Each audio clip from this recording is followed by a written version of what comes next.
Bonjour à chacun, c'est une joie de nous retrouver autour de la série S'équiper pour en équiper d'autres. La vidéo précédente, nous avons parlé de pourquoi cette nouvelle série, pourquoi il est important aujourd'hui de s'équiper pour la moisson.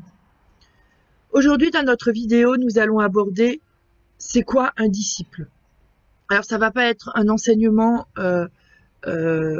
super long et parce que je ne suis juste pas enseignante, mais revisiter tout de même les points principaux de ce qu'est un disciple.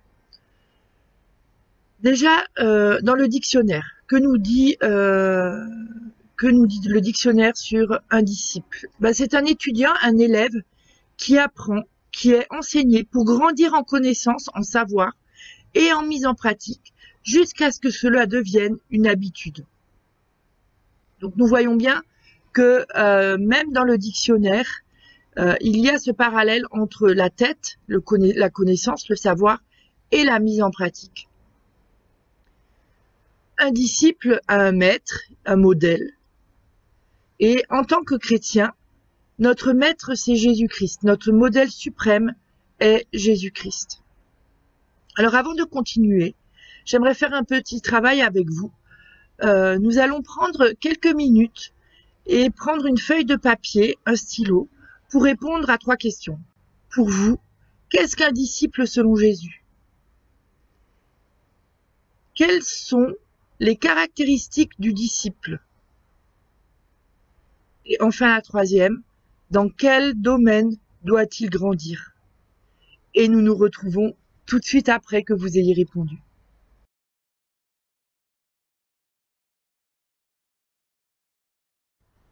Le travail que nous venons de faire est très important. Pourquoi? Parce qu'il nous permet de mettre nos idées sur papier, nos croyances.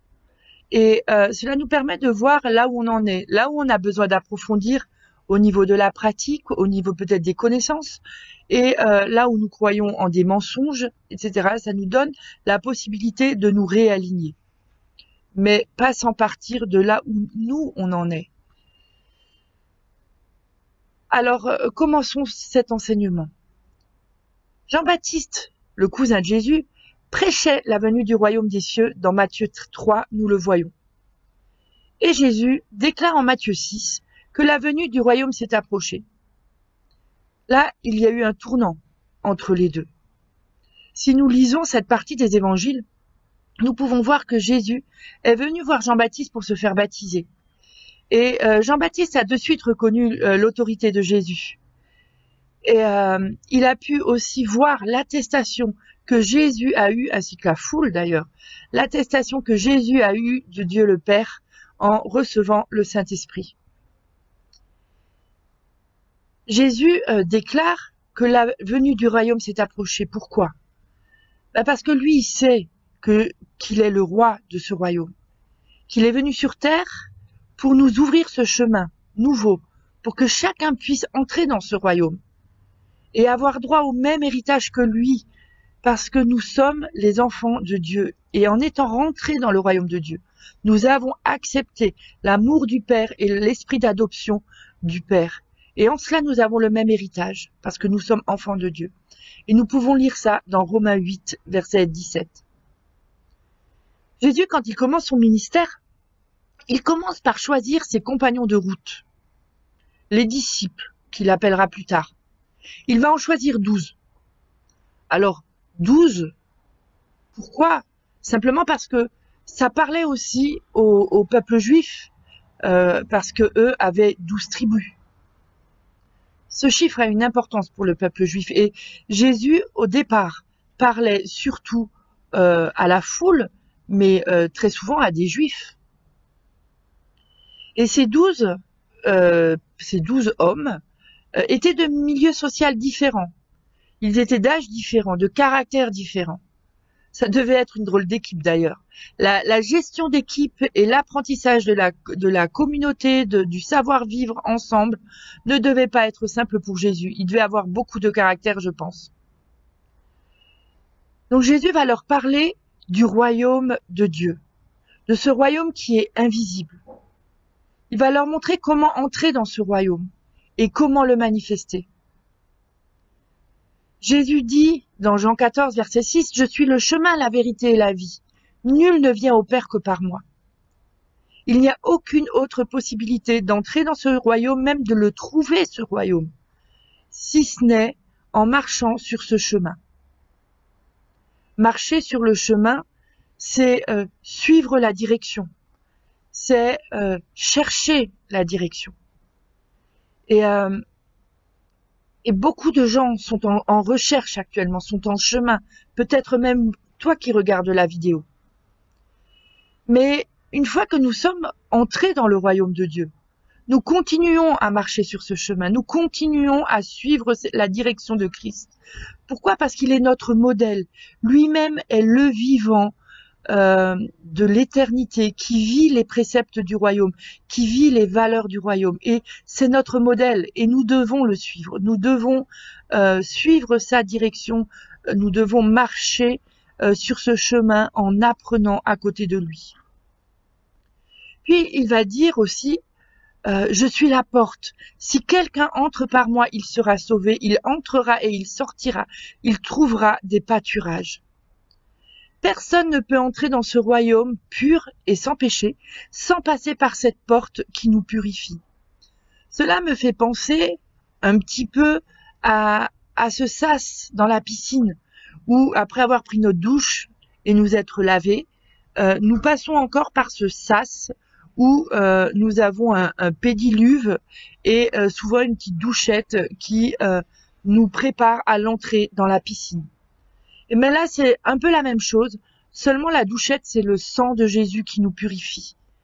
Et le pédiluve, le sang de Jésus qui nous purifie également dans notre marche.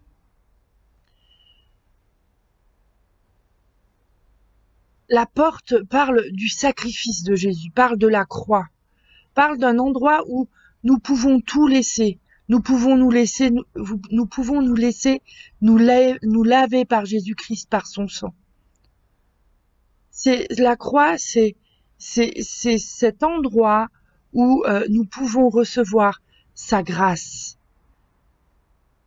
Il est dit dans Éphésiens 1, verset 7, par le sacrifice du Christ, nous sommes délivrés du mal et nos péchés sont pardonnés. Dieu nous a ainsi manifesté la richesse de sa grâce.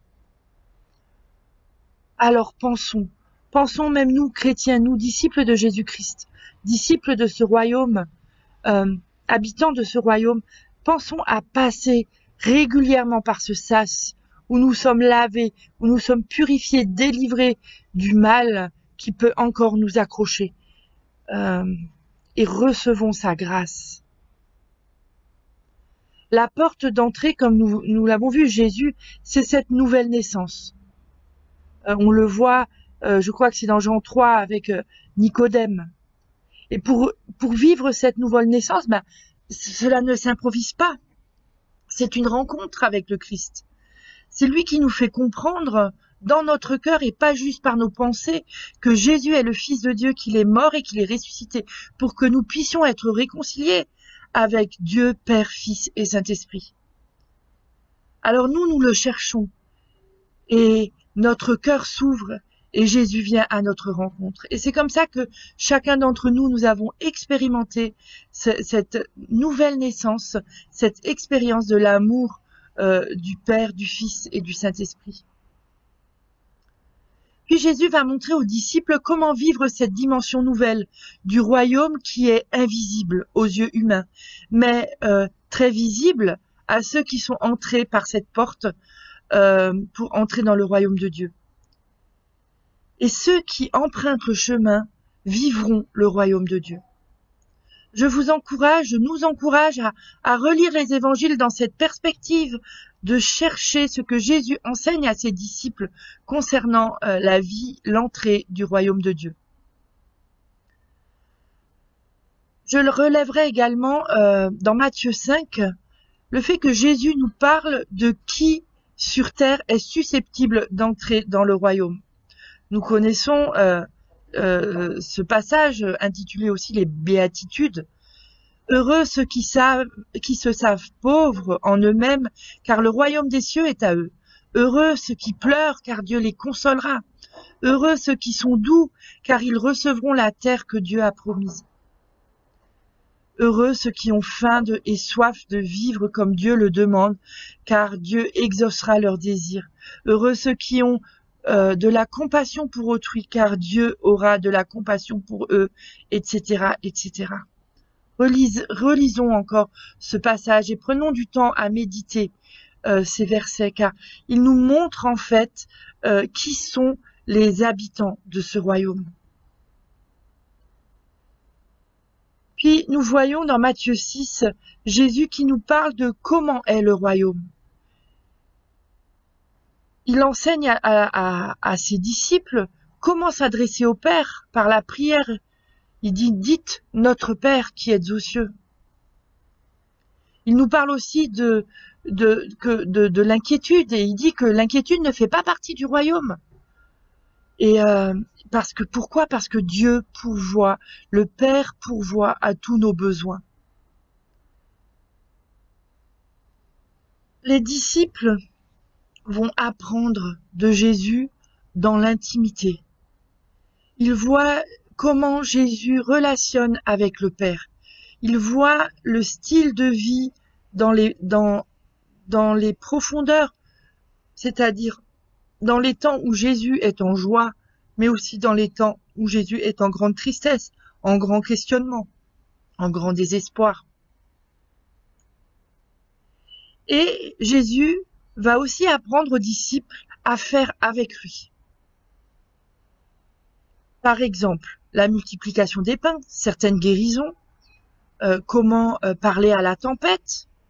Jésus va leur montrer comment faire et dans quel état d'esprit le faire.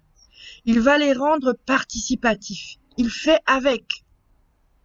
Et puis parfois, parce que les disciples sont dépourvus, ils ne savent plus faire, il va leur montrer comment faire. Puis Jésus va aussi les envoyer. Il va les faire expérimenter tout seuls. On voit dans les évangiles, Jésus va les envoyer deux par deux dans toute la Judée pour évangéliser, pour mettre en pratique ce qu'ils ont appris. Jésus savait, en choisissant les 12, qu'aucun n'était uniforme, n'était pareil, n'était semblable. Ils avaient tous des traditions différentes, une éducation différente, un style de vie sûrement différent, dû à leur caractère, etc., à leur éducation, leur religion peut-être même. Et nous, en tant qu'humains, c'est pareil, nous sommes comme les disciples, il n'y a pas de différence. Nous avons chacun nos traditions, notre éducation, notre nationalité, notre culture, etc. Mais Jésus, il est en train d'instaurer, en venant sur terre, une nouvelle culture, la culture du royaume. En esprit, nous avons tous la même pierre angulaire de la nature de Jésus-Christ. Nous avons la nature de Jésus-Christ comme fondement. C'est notre fondation. Alors s'attacher à la nature, la tendance et au caractère de Jésus-Christ est important pour chaque disciple. Et en ce sens-là, nous avons une même culture, une culture uniforme. Alors bien sûr, nous allons la manifester de façon différente parce que nous sommes différents et notre éducation est différente. Et c'est là où je crois que nous, en tant que disciples, si nous voulons vivre dans l'unité, nous devons faire attention aussi à nos paroles, à notre regard sur autrui, qui est notre frère, qui est notre sœur. Peut-être qu'il ne pense pas pareil que nous, mais est-ce pour autant qu'il a tout faux? Peut-être pas, et sûrement pas d'ailleurs. Et je crois que nous devons vraiment nous unir et que c'est le temps, en tant que disciples de Jésus-Christ, de nous unir à tout ce qui nous rattache à Christ. Changeons nos paradigmes, changeons tout ce qui nous tient encore à ce monde et qui nous tire vers le bas. Notre nature, nos paradigmes doivent être fondées et attachées à celles de Jésus-Christ. Jésus va préciser le mot d'ordre, le commandement qui régit le royaume. Dans Matthieu 22, les versets 37 à 39, il est dit « Tu aimeras le Seigneur ton Dieu de tout ton cœur, de toute ton âme et de toute ta pensée. » C'est là le commandement le plus grand et le plus important. Et il y en a un second qui lui est semblable. Tu aimeras ton prochain comme toi-même. Je crois que c'est super important, alors que nous étudions ce qu'est un disciple du royaume, de voir que finalement le mot d'ordre, le commandement qui impulse la vision du royaume, c'est l'amour. Un disciple aime Dieu. Un disciple doit aimer les autres. Et un disciple doit également s'aimer tel que Dieu l'a créé. Il n'y a pas de si dans ce commandement. Il y a tu dois. Tu dois aimer ton prochain comme toi-même. Tu dois aimer le Seigneur ton Dieu de tout ton cœur, de toute ton âme, de toute ta pensée. Ce n'est pas une option pour celui qui dit être un disciple du royaume de Dieu. Nous avons, comme je l'ai déjà dit, tous la même culture du royaume. Nous avons chacun notre façon de le manifester par qui on est. Mais notre fondation est toujours Jésus-Christ et son amour.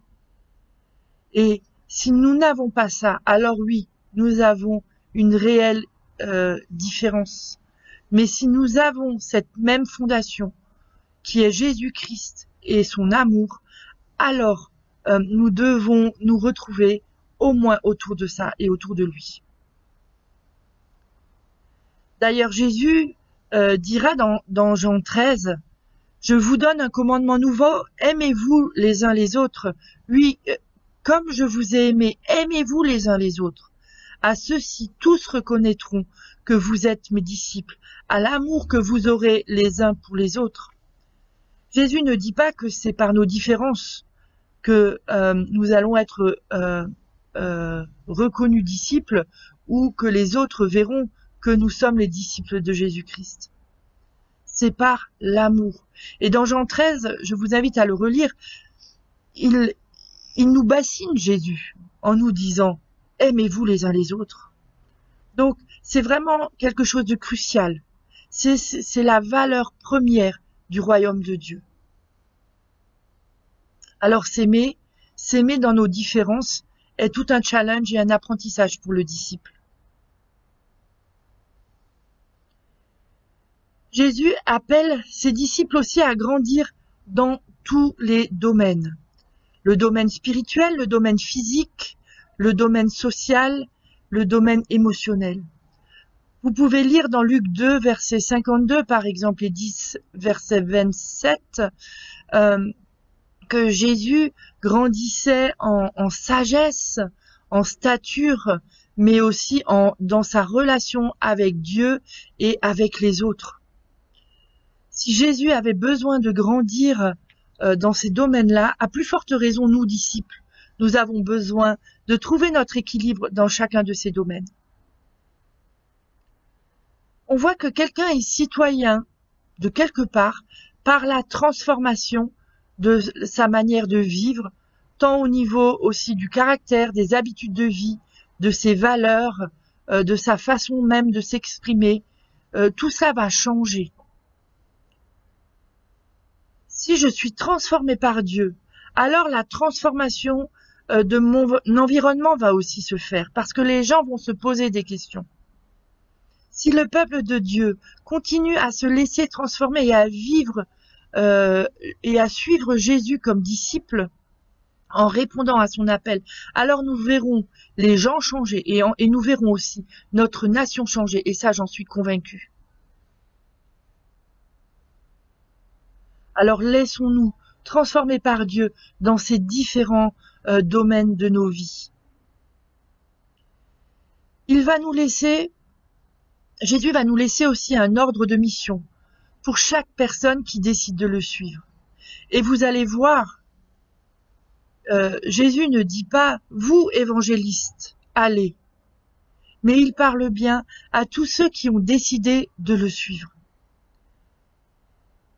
Il dit dans Matthieu 28, les versets 18 et 20, Jésus s'approcha d'eux et leur parla ainsi. « J'ai reçu tout pouvoir dans le ciel et sur la terre. Allez donc dans le monde entier. Faites des disciples parmi tous les peuples. Baptisez-les au nom du Père, du Fils et du Saint-Esprit. Et apprenez-leur à obéir à tout ce que je vous ai prescrit. Et voici, je suis moi-même avec vous chaque jour jusqu'à la fin du monde. » Et Marc, il le dit un peu autrement au chapitre 16, il dit « Allez dans le monde entier pour annoncer la bonne nouvelle à tous les êtres humains. Celui qui croira et sera baptisé sera sauvé, mais celui qui ne croira pas sera condamné. Et voici à quel signe on pourra reconnaître ceux qui auront cru. Ils chasseront des esprits mauvais en mon nom, etc., etc. » Un disciple est aussi disciple en tout lieu, là où Dieu le place. Et c'est ce que nous pouvons voir dans Matthieu 28, les versets 18 à 20. Le disciple est disciple dans sa famille, dans son travail, dans ses loisirs, dans l'église, dans les quartiers, dans la société, en cherchant à amener cette transformation du royaume de Dieu. Il n'y a pas de dichotomie, il n'y a pas de double vie. On est pareil partout, dans chaque domaine, dans chaque lieu.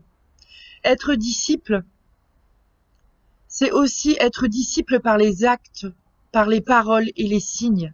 Et ça, vous pouvez lire Luc 4, versets 18-19. C'est super important d'avoir une cohérence entre nos actes et nos paroles, et encore mieux si on a les signes. Donc Jésus en choisit 12, et après sa mort, quand Jésus les a formés, quand finalement les disciples sont prêts, même s'ils ne sont pas parfaits, ils sont prêts à former d'autres disciples. Ils vont rentrer dans un chemin de multiplication.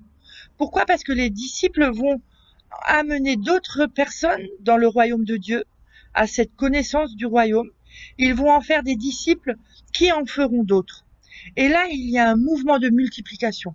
Le disciple est appelé à se multiplier. Si le disciple ne se multiplie pas, le disciple a une faille. Et ça, c'est vraiment ce que j'ai compris ces dernières années, l'importance de se multiplier. Nous ne pouvons pas être stériles.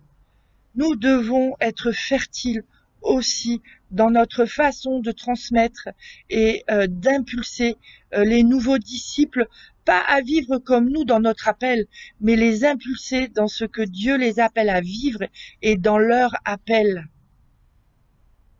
Alors en résumé, parce que ça fait un peu long, un disciple est quelqu'un qui apprend avec Jésus à aimer Dieu, à aimer les autres et à s'aimer soi-même. Un disciple est disciple dans tous les domaines de sa vie, spirituel, physique, social et émotionnel. Un disciple est disciple en tout lieu, dans notre famille, dans notre travail, dans nos loisirs, à l'église, dans nos quartiers, dans la société, en cherchant à amener la transformation du royaume de Dieu où que nous soyons. Un disciple est disciple en acte, en parole et manifeste les signes du royaume de Dieu. Prions. Seigneur, merci pour cette amorce dans la révélation du disciple dans le royaume de Dieu. Je prie, Éternel, que la puissance de la révélation vienne dans chacune de nos vies et nous amène dans une révélation plus profonde. Que nous puissions incarner pleinement, Seigneur, cette dimension du disciple qui se multiplie. Que nous puissions, Seigneur, être témoins partout, Seigneur, partout où nous vivons, dans nos quartiers, dans le bus, dans le métro, dans notre travail, qu'il y ait une nouvelle audace qui descende sur nous. Saint-Esprit, viens nous renouveler. Toi qui vis en nous, viens réimpulser cette vie. Et si cette vie est déjà là, viens mettre un feu nouveau, un feu qui nous amène à être tes témoins et à prendre cet ordre de mission à cœur, Seigneur, et à marcher avec foi. Alors que notre société a besoin que nous puissions être des disciples radicaux pour toi, Seigneur. Alors, je prie, Éternel, que ton feu descende et impacte la personne qui est en train de regarder cette vidéo. Viens, Saint-Esprit, et souffle sur nos vies. Souffle sur nos vies et que nous puissions, Seigneur, avoir la spontanéité de prier pour les gens qui ne te connaissent pas. Que nous puissions avoir la simplicité de témoigner de qui tu es, de raconter ce que tu as fait auparavant, de ce que tu fais encore aujourd'hui. Alors merci Saint-Esprit, et apprends-nous encore, que nous puissions être ces disciples qui apprenons jour après jour à tes côtés, et ensemble en tant que frères et sœurs en Christ. Seigneur, que nous puissions aussi apprendre dans cette dimension horizontale à nous aimer les uns les autres, à nous soumettre les uns aux autres. Au nom puissant de Jésus-Christ. Amen. Et je vous propose de prendre un domaine de ce qui a été, de ce que je vous ai partagé, et de voir là où le Seigneur vous demande d'avancer. Nous avons parlé par exemple des domaines de nos vies où nous avons besoin de grandir, spirituel, physique, social, émotionnel. Peut-être que Dieu vous parle dans un de ces domaines à grandir et à changer, peut-être à fermer des portes pour pouvoir être un disciple plus stable et plus équilibré. Peut-être que c'est plus sur le fait d'être un témoin en tout lieu. Juste prenez un temps de prière et d'écoute pour savoir dans quel domaine vous devez avancer, grandir cette semaine, ce mois-ci. Soyez richement bénis.